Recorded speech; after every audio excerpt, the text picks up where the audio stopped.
Welcome to the Unitarian Universalist Church of the Brazos Valley, or Brazos UU for short.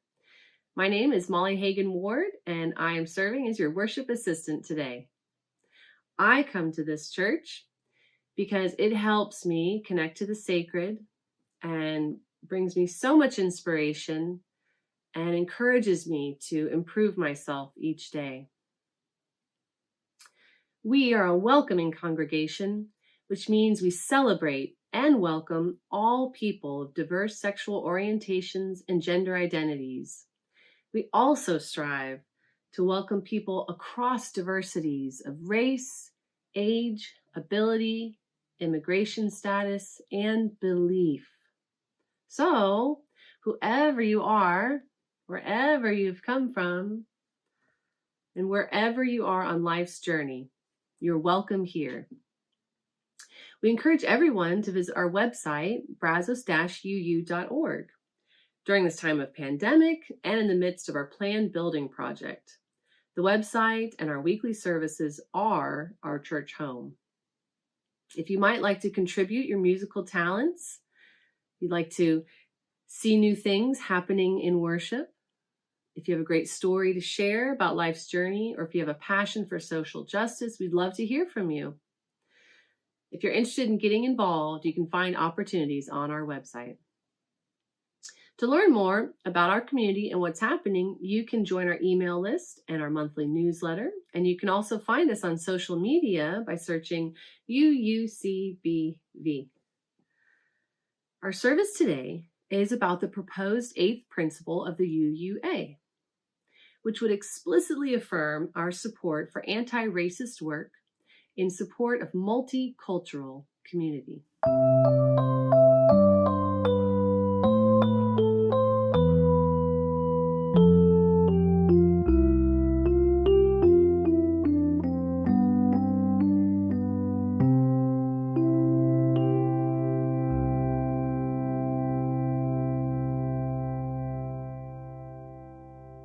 Call to worship today comes from the Reverend Kristen Grassel-Schmidt.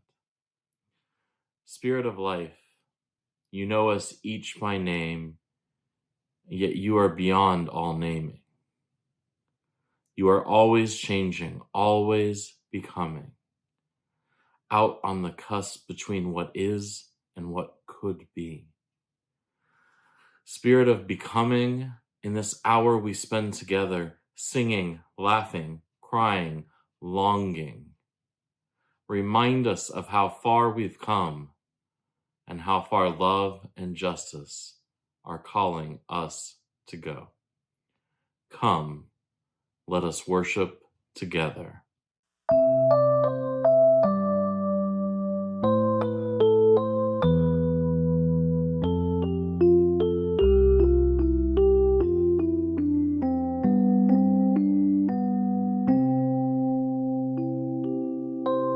Thank you, Reverend Christian. What a special call to worship. I invite you to light your own chalice, if you have one, as I light our chalice today.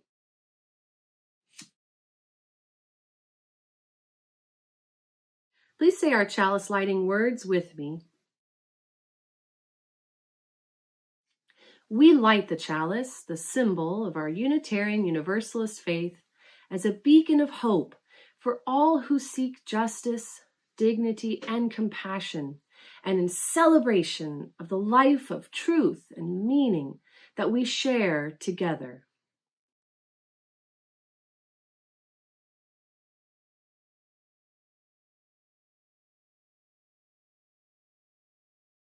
Now please join me in saying our affirmation.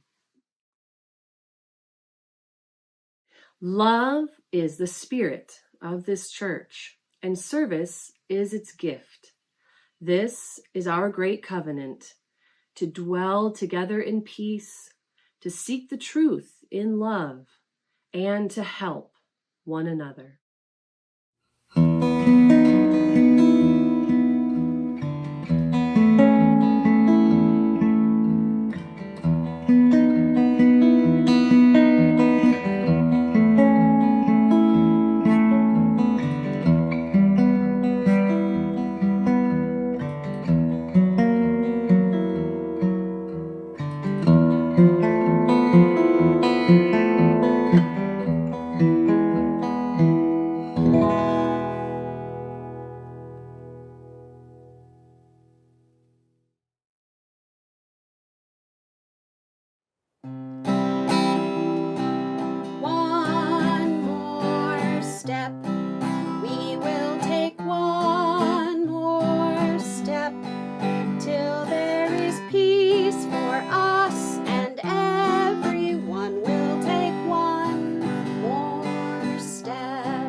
Our time for all ages today is called What Do You Do with a Problem by Kobe Yamada, illustrated by May Bessel. What Do You Do with the Problem? Written by Kobe Yamada, illustrated by May Bessel. I don't know how it happened, but one day I had a problem. I didn't want it. I didn't ask for it. I really didn't like having a problem. But it was there. Why is it here? What does it want? What do you do with a problem? I thought. I wanted to make it go away. I shooed it. I scolded at it. I tried ignoring it. But nothing worked. I started to worry about my problem. What if it swallows me up? What if my problem sneaks up and gets me? What if it takes away all of my things? I worried a lot. I worried about what would happen. I worried about what could happen. I worried about this and worried about that.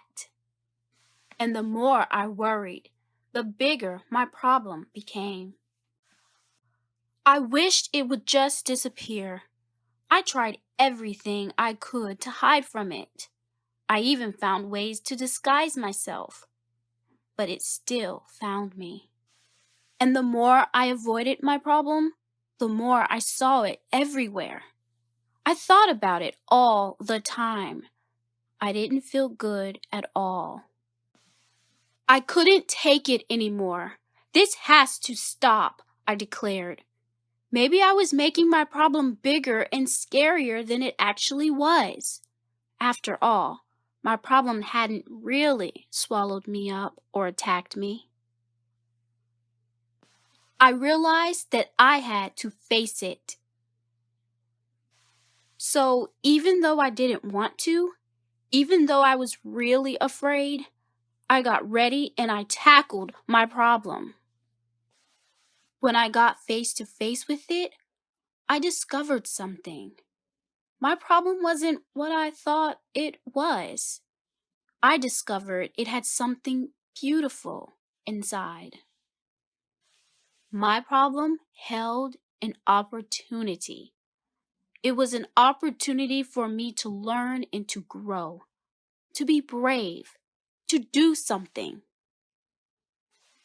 It showed me that it was important to look closely because some opportunities only come once. So now I see problems differently. I'm not afraid of them anymore because I know their secret. Every problem has an opportunity for something good. You just have to look for it.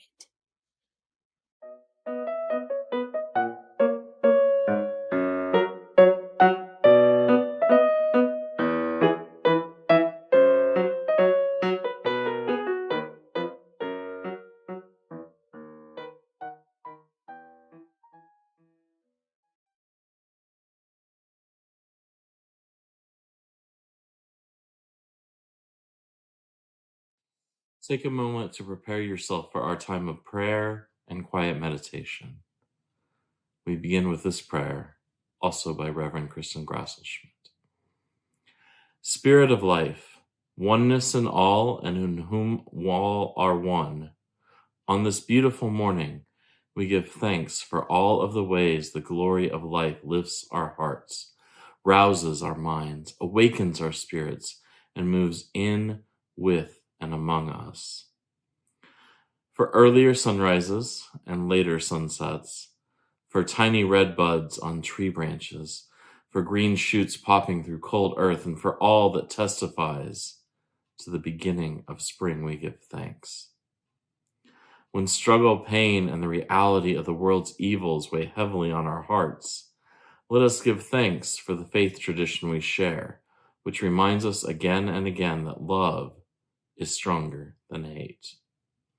when we grow disappointed in ourselves in the ways maybe we haven't been our best selves, let us remember that none of us is defined by our worst mistake, that grace is available to us all. Help us make this church evermore a place of faith, hope, and liberating love, so that we will be the people whose lives bear witness to grace and love and mercy, and whose work help bends the arc of the universe ever more towards justice. These and all things we pray for love's sake. Amen. Won't you please join me in a time of silence?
Thank you.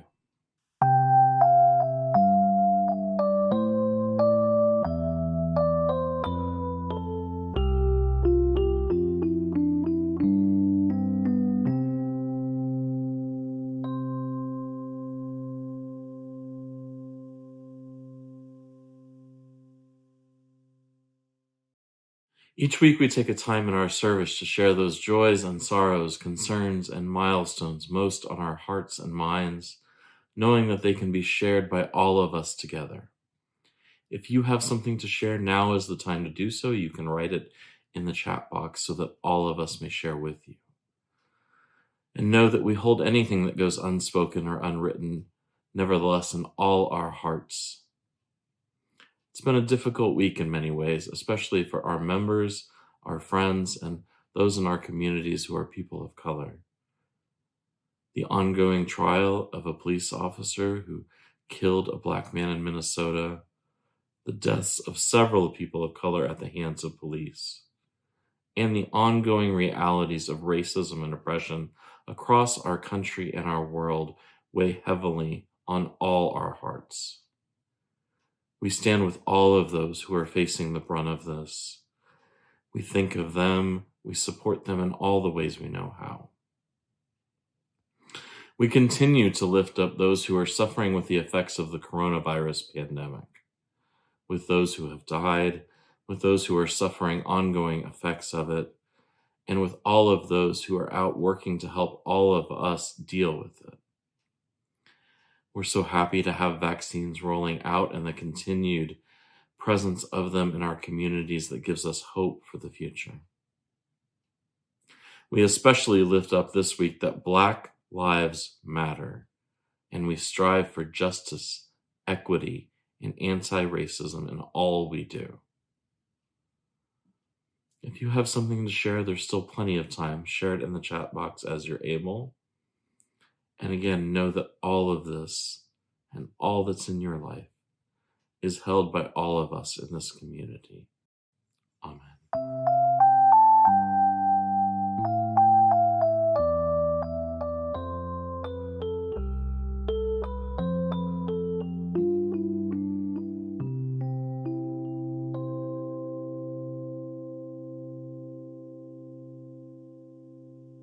Today's reading is by the Reverend Meg Barnhouse. It's excerpts from her essay, Who Says Unitarian Universalism's Principles Are Easy? She writes, I've gone to a lot of church services in my time. When I was 8, wearing Mary Jane shoes and white stockings, in a blue coat with a velveteen collar my mother had made. Sitting next to my little sister in her coat, identical to mine, trying not to wiggle in the pew, I would make check marks as the section of the order of service finished. Hymn number 1, pastoral prayer, scripture reading, sermon. I loved checking off the sermon. We colored in our bulletins and we looked through the hymnals and made ourselves giggle by adding between the sheets to their titles. A Baptist friend says she and her friends added in the bathtub. Turn back, O man, between the sheets. We three kings of Orient are in the bathtub. Years ago, I came into this Unitarian Universalist community of faith. I'm home. I listen to people talk sometimes about liberal religion as if it's a thin gruel watered down to please everyone. Our 7 principles, they complain, are either too much like a creed or so general as to be meaningless. My experience of the principles is that they are deeply demanding. The first one asks me to affirm and promote the inherent worth and dignity of every person, which means that I can no longer subscribe to the cheerful Calvinist doctrine of the total depravity of human nature. Now I have to struggle with the worth and dignity of people who do unspeakably awful things, whereas the doctrine of total depravity made that one a no-brainer. I'm supposed to value the democratic process, hearing the voice of everyone equally, allowing everyone to have a say. The UU principles are demanding enough to make me whine. For those who feel they are thin gruel, I have a suggestion. Let's stick something onto the end of every principle that will stop people from smiling and nodding comfortably as they are read. Instead of adding in the bathtub or between the sheets, how about attaching beginning in our homes and congregations? Then we'd be faced with affirming things like the goal of peace, liberty, and justice for all, beginning in our homes and congregations. Everyone who has raised children knows that peace is often at odds with liberty and that justice demands a disturbance of the peace. To put those 3 together in one principle is outrageous and lovely. It's easier to think about working towards them in a global context than in the context of Cheerios and pajamas, car keys and cleaning up one's bedroom. To me, this faith isn't a thin gruel.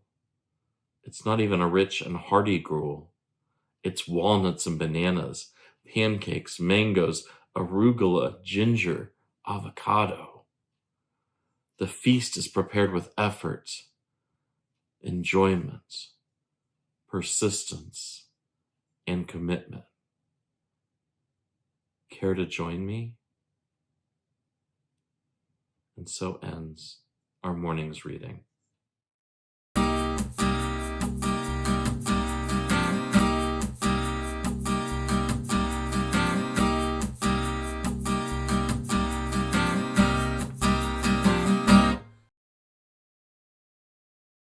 Morally, I was led to nonviolence because I felt that it was the best moral way to deal with the problem. We were seeking to establish a just society. And it was my feeling then, and it is my feeling now, that violence is certainly much more socially destructive, and it creates many more social problems than it solves.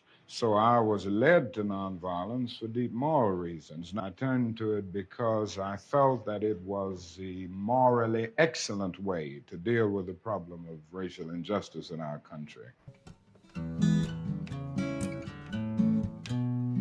There is no freedom, the wise man said, let justice roll down when the poor cry out for shelter and bread. Let justice roll down like a mighty stream. Oh, children, don't you get weary, walk together believe in the dream. When the way gets rough, we'll make a new way. Let justice roll down like a mighty stream. Hatred will never drive out hate. Let love roll down, roll down. Remember, our hearts can make us great. Let love roll down like a mighty stream. Oh, children, don't you get weary. Walk together, believe in the dream. When the way gets rough, we'll make a new way. And let your love roll down like a mighty stream. When brutality threatens our daughters and sons, let peace roll down, roll down. May our voices rise up louder than the guns. Let peace roll down like a mighty stream. Oh, children, don't you get weary. Walk together, believe in the dream. When the way gets rough, we'll make a new way. Let peace roll down like a mighty stream. Step by step, one by one, let justice roll down, roll down. They can kill the prophet, but the dream lives on. Let justice roll down like a mighty stream. Oh, children, don't you get weary. Walk together, believe in the dream. When the way gets rough, we'll make a new way. And let justice roll down like a mighty stream.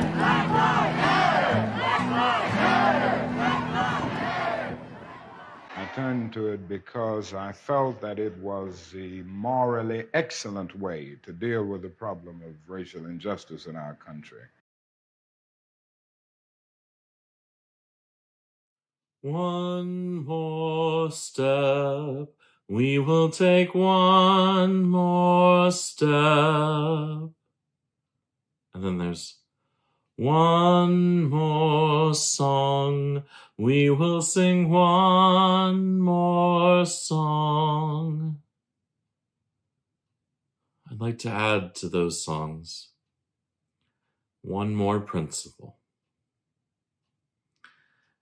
Now, many of you are familiar with the 7 principles of the Unitarian Universalist Association, which express the ideas and qualities, the characteristics and dreams of the organization of which our congregation is a member.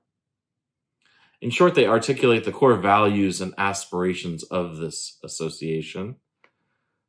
This congregation, and about 1,000 others, much like it, around the U.S., Mexico, the Philippines, a few other countries, make up the UUA, the Unitarian Universalist Association. And so our principles read, the member congregations of the Unitarian Universalist Association affirm and promote 1. The inherent worth and dignity of every person. 2. Justice, equity, and compassion in human relations. 3. Acceptance of one another and encouragement to spiritual growth in our congregations. 4. A free and responsible search for truth and meaning. 5. The right of conscience and the use of the democratic process within our congregations and in society at large. 6. The goal of world community with peace, liberty, and justice for all. And 7. Respect for the interdependent web of all existence of which we are a part. Or, to put it somewhat more succinctly, in a popular setting often used in children's programming, 1. Each person is important. 2. Be kind in all you do. 3. We're free to learn together. 4, and search for what is true. 5, each person gets a say. 6, build a fair and peaceful world.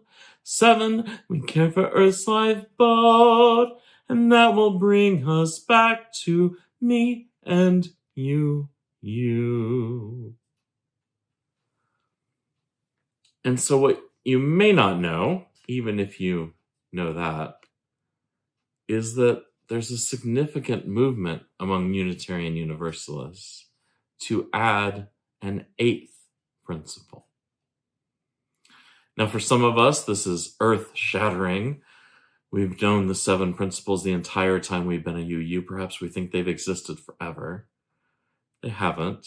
The current version of them dates back to the 1980s, and before that, the original version was enshrined in the early 1960s.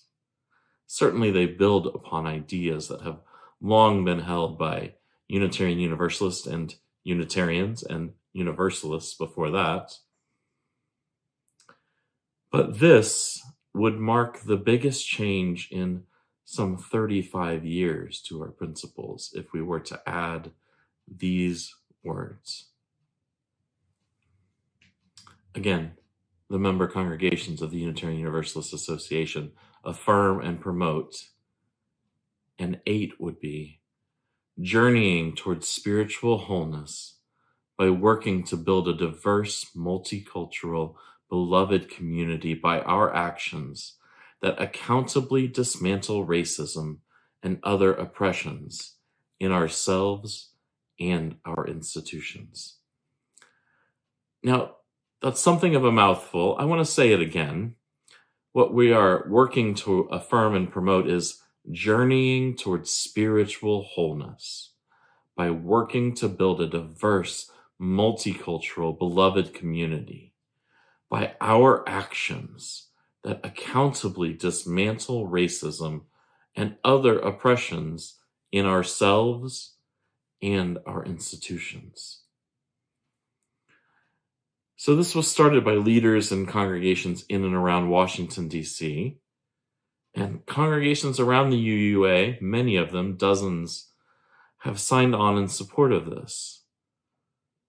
The person who originated it was a leader by the name of Paula Cole-Jones, whom I've met and worked with on several occasions over the years. She noticed some years back that many congregations and individual Unitarian Universalists were doing what they thought was probably quite a good job living out our 7 principles.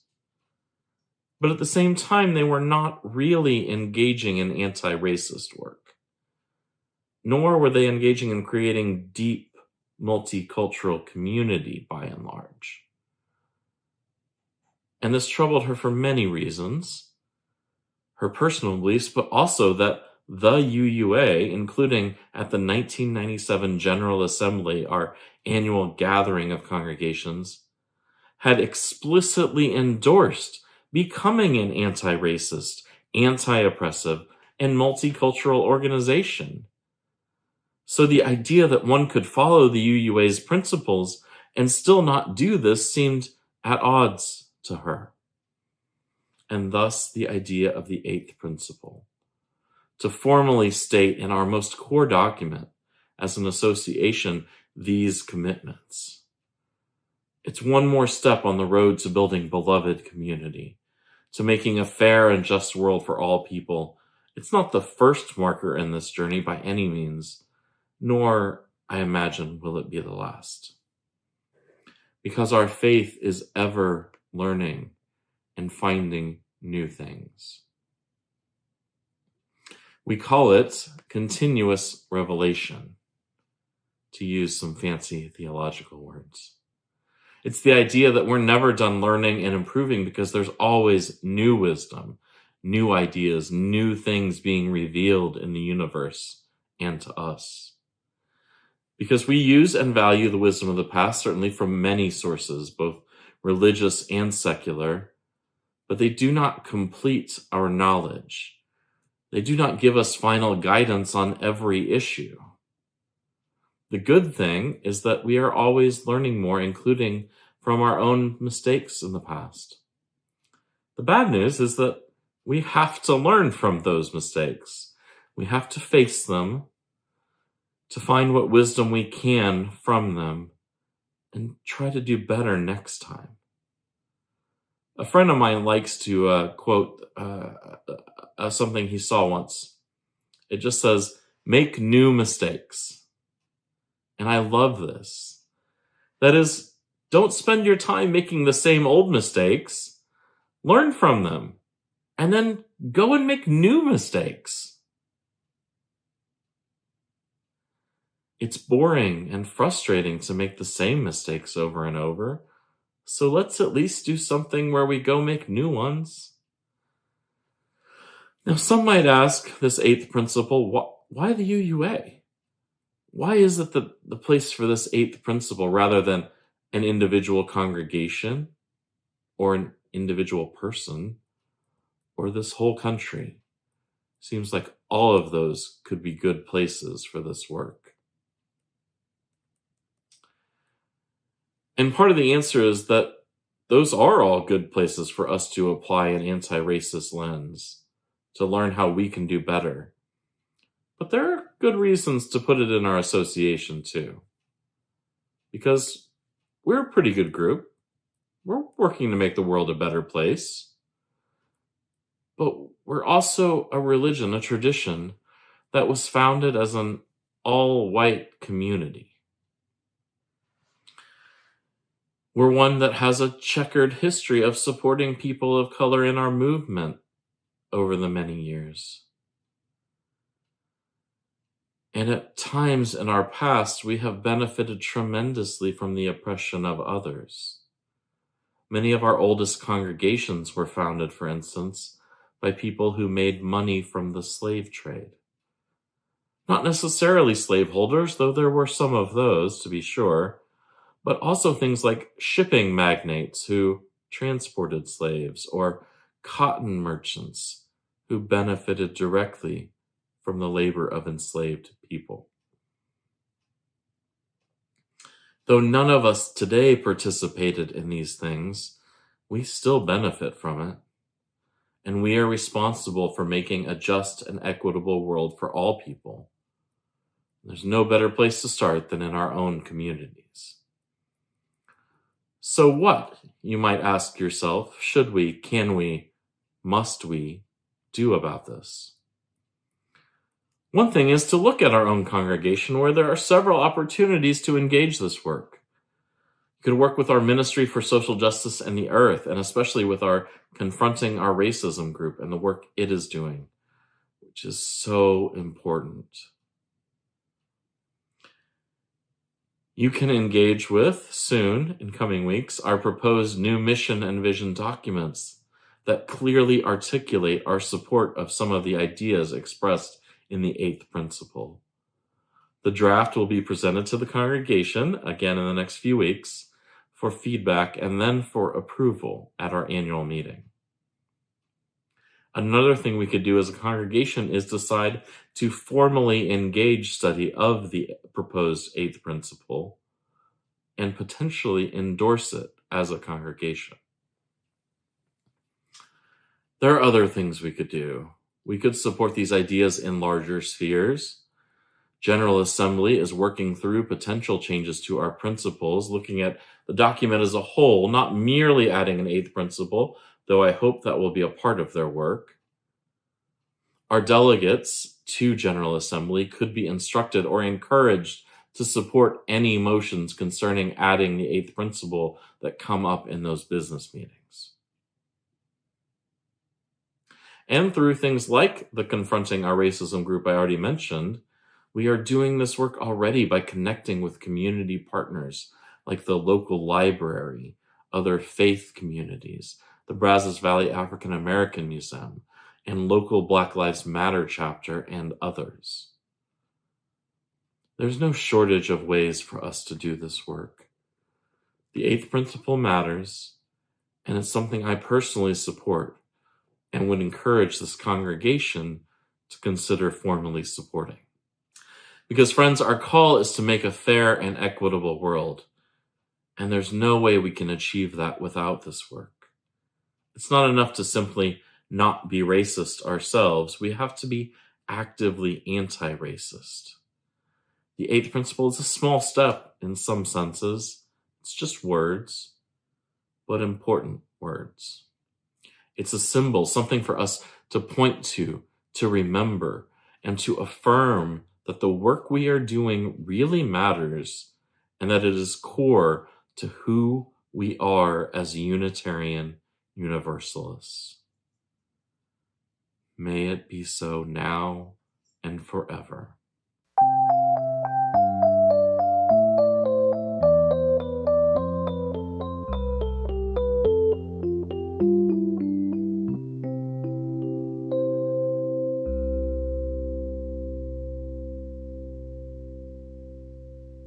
If we were having worship service in person, this is the time when we would pass the basket. This church shares the proceeds of the offering plate donation every week to support important nonprofit organizations with which we work. We're proud to support the Brazos Valley African American Museum in Bryan for the months of April to June. The Brazos UU supports the mission of the Brazos Valley African American Museum, which is to explore, develop, preserve, and present the cultural history and heritage of African Americans. So please be as generous as you can. If you wish to make an offering, you can mail your check, or for your convenience, you can donate online on our homepage at brazos-uu.org. You can locate our mailing address at the bottom, and at the top, you will find a Donate Here link. In the chat box, you will see that link now.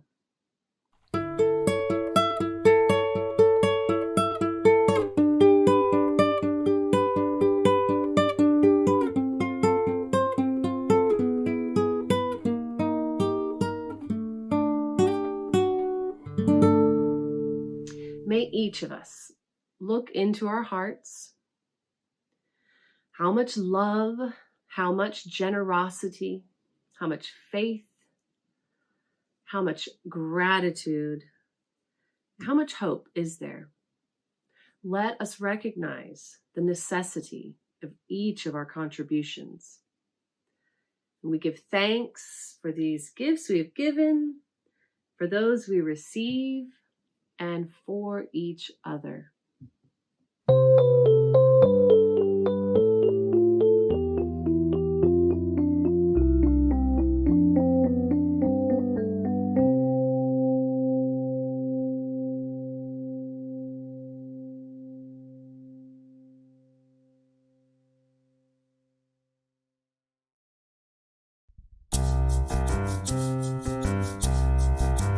We are going heaven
Now, please join me in extinguishing the chalice.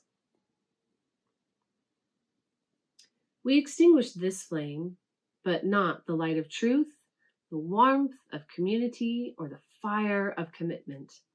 These we carry in our hearts until we gather together again.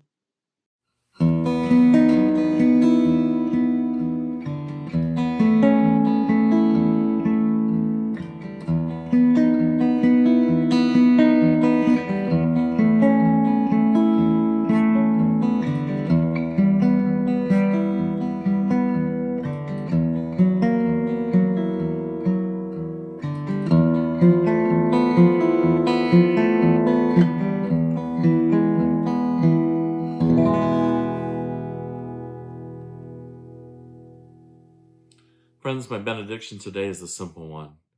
Go out into the world, do good work, make justice, and pave a new path for all of us to move forward ever closer to the beloved community of which we dream. Our worship has ended, and our service begins. Amen.